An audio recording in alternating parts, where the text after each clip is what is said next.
በስመ አብ ወወልድ ወመንፈስ ቅዱስ አሃዱ አምላክ አሜን። ኣብ መጽሓፍ ቅዱስ ዲያብሎስ ክትፈልጦ ዘይደሊ መዝሙር ከም ዘሎ ትፈልጥ ዶ? ብርግጽ ንዑ ዝኸውን ጽቡቕ ምኽንያት ኣሎ። ኣብዛ ቪድዮ እዚኣ ኣብዚ መሳጥ እዛን ተዓሚቕና ክንጥሕል ኢና። ነዚ ክፍሊ እዚ ኣዝዩ ሓያል ዝገብሮ እንታይ ምዃኑ ክንፈልጥ ኢና። ንህይወትካ ክቕይሮ ዝኽእል ዓብዪ ትምህርቲ እዩ። ንቐጻሊ ከምዚታት ንህይወትና ዝጠቅም ትምህርቲ ክንረክብ ክንሰምዕን ሳብስክራይብ እንዳገበርና ንኻልኦት ኣሕዋትና እውን ከምዚ ዓይነት ትምህርትታት ክመሓላለፈሎም ኣብ ህይወቶም ዓቢ ለውጢ ምእንታን ከምፅኡ ናብኦም እውን ሸር እንዳገበርና ተኸታተልቲ ናይዚ መደብ ንኹን። ኣብ መወዳእታ ናይዚ መልእኽቲ ነዚ ሓያል መዝሙር ከንብባ እየ። እታ መዝሙር እንታይ እያ ትብሉ ኣለኹም? ክነግረኩም እየ፣ ኣይትተሃወኹ። ውሽጣዊ ቃልስታት ቀጻሊ ኮይኑ ጌጋታት ብዘይ ዕረፍቲ ዝስዕቡና ዝመስሉ ዓለም ሓደ ጥንታዊ ድምፂ ኣብ ዘመናት ዝቃላሕ ጉዕዞ ምብጃውን ምሕዳስን ዘቕርብ እዩ። ኣብ መዝሙር 51 ቃላት ናይ ሓደ ዝተጨነቐ ልቢ ንጽህናን ይቕሬታን ክጨድር ንረክብ። እዚ ጥንታዊ ግጥሚ ጥራይ ኣይኮነን፣ ምስ መለኮታዊ ምስ እግዚኣብሔር ዕርቂ ንምድላይ ዝግበር ጻዕሪ ሓያል ምስክር እዩ። እቲ ንንጉስ ዳዊት ዝብል ቃላት እዛ መዝሙር እዚኣ ነቲ ዓሚቕ ሃረርታ ነፍሲ ሰብ ዘቃልሕ እዩ። ናይ ቃንዛን ተስፋን ኣብያት እዩ። ንቕሓት ሓጢኣት ምግላጽን ምሕዳስ ምድላይን እዩ። ልቢ ኣምላኽ ቅዱስ ዳዊት ንበደላቱ ኣፍልጦ ይህብ፣ ንናይ ገዛእ ርእሱ ሓጢኣታዊ ባህሪ ይገጥም፣ መለኮታዊ ምሕረት ክረክብ ድማ ዓው ኢሉ ይጭድር። መዝሙር 51 ኣዝያ ኣገዳሲ ዝኾነ ስለምንታይ እዩ?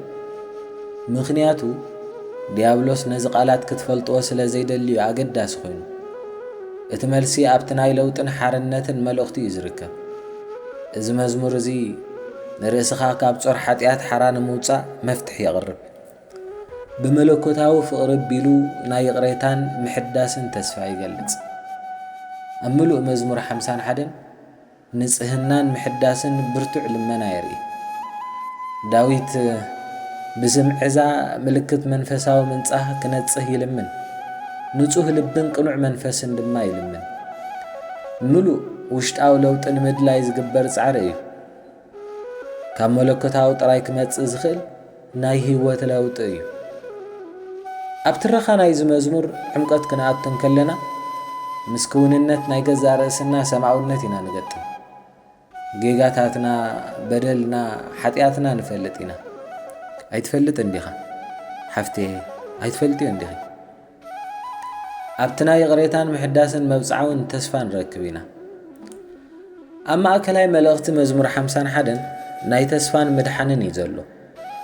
ክሳብ ክንደይ ብዕምቀት ወዲቕና ብዘየገድስ ዳግማይ ክንትንስዕ ዕድል ከም ዘሎ ዘዘኻኽር እዩ። ንሕና ብናይ ገዛእ ርእስና በደል ኣይንፈርድን ኢና። ይቕሬታን ሓርነትን ብመለኮታዊ ፍቕሪ ክንረክብ ንኽእል ኢና። ዲያብሎስ መዝሙር 51 ክትፈልጥ ኣይደልን እዩ። ምኽንያቱ እዘን ቃላት እዚኣተን ንህይወት ናይ ምቕያር ሓይሊ ከም ዘለዎን ይፈልጠን እዩ። ንሱ ኣብ በደልን ሕፍረትን ተዓጺዩ ክጸንሐካ ይደሊ። መልኣትን ይቕሬታን መለኮታዊ ጸጋን ከይተስተማቕር ይኽልክለካ።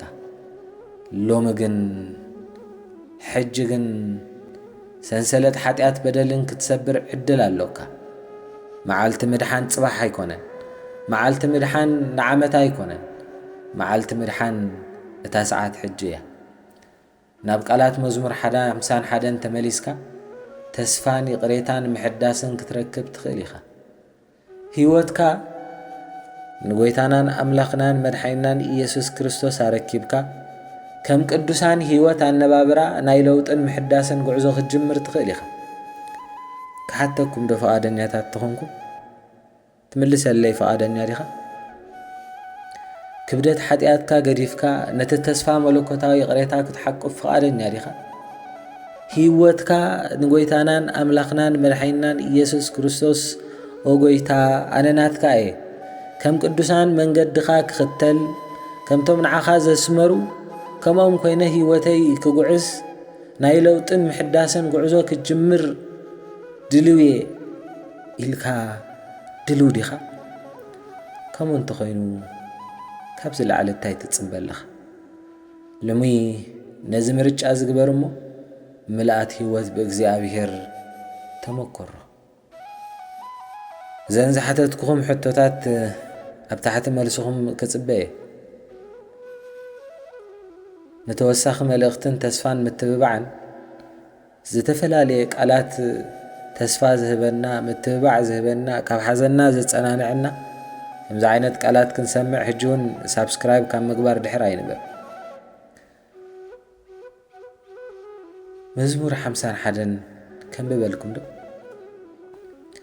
በደለይ ኣፍሉጠ ህየበየ እሞ ካብ ሓጢኣተይ ኣንጽሃኒ ሓጢኣተይ ድማ ወትሩ ኣብ ቅድመ እዩ ኣብ ልዕሌኻ ንስኻ ጥራይ ሓጢኣት ገይረ ኣብ ቅድሚኻ ክፉእ ገይረ እየ ስለዚ ክትዛረብ ከለኻ ጸዲቕካ ክትፈርድ ከለኻ ድማ መንቅብ ዘይብልካ ትኸውን ብርግጽ ኣነ ክውለድ እንከለኹ ሓጢኣተኛ እየ ነይረ ኣደይ ካብ ዝጸነሰትኒ ትሒዘ ሓጢኣተኛ እየ ነይረ ምስ ናይ ዝግናብ ማህፀን ከይተረፈ ተኣማንነት ተመነኻ ኣብቲ ምስጢራዊ ቦታ ጥበብ ምሂርካኒ ብዝምዕዛ ጽርየኒ ኣነ ድማ ክነጽህ እየ ሕጸበኒ እሞ ካብ በረድ ድማ ክጽዕዱ እየ ሓጐስን ባህታን ክሰምዕ እቲ ዝጨፍለቕካዮ ዓጽምቲ ይሕጐስ ካብ ሓጢኣተይ ገጽካ ሓቢእካ ንኹሉ ኣበሳይ ደምስሶ ወኣምላኽ ንጹህ ልቢ ፍጠረለይ ኣብ ውሽጠይ ድማ ጽኑዕ መንፈስ ሓድስ ካብ ቅድሚኻ ይትደርብየኒ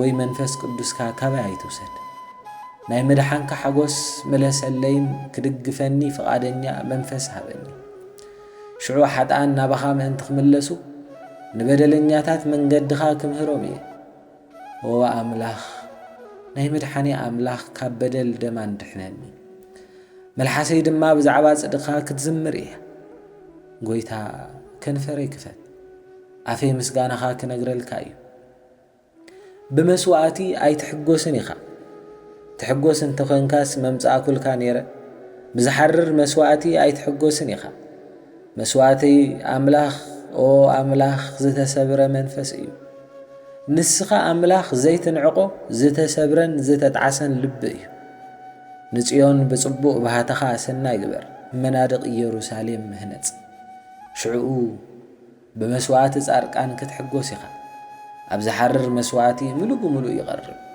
ሽዑ ብዕራይ መሰዊእኻ ክስውእ እዩ እዚ መዝሙር እዚ ምትጸለኻ እቲ ዲያብሎስ ክትፈልጦ ዘይትደሊ ነገር እሱ ስለ ዝፈለጥካዮን ልብኻ ናብ ንስሓ ስለ ዘቕንዓካን መሊሱ ክዋግአካ ክጅምር እዩ ጸጋን ረድኤትን ምሕረትን ፍቕርን እግዚኣብሔር ተራዳእነት ናይ ቅዱሳን ኣማላድነት ናይ ወላዲተ ኣምላክ ድማ ኣብ ዙርያኻ ክኸውን እዩ ከምዚ ኢልካ ጸሊ ኦ እግዚኣብሔር ኩሉ ዝኽእል ኣምላኽ ንልመና ዝተነስሑ ልቢ ዝሰምዕ ኣነ ንበደለይ እፈልጦ እየ ኣብ ቅድሜኻ እመጽእ ኣለኹ ከምኡውን ቀጻሊ ህላዊ ሓጢኣተይ ስለ ዘጨንቐኒ ጾረይ ኣባኻ የራግፎ ኣለኹ ከም ዳዊት ንጹህካ እጭድር ጐይታዬ ሕጸበኒ ካብ በረድ ክጸር እየ በቲ ተበጃዊ ፍቕርኻ ንልበይ ኣንጽህ እዚ እንዳበልካ ጸልሞ እግዚኣብሔር ገጹ ክምልሰልካ እዩ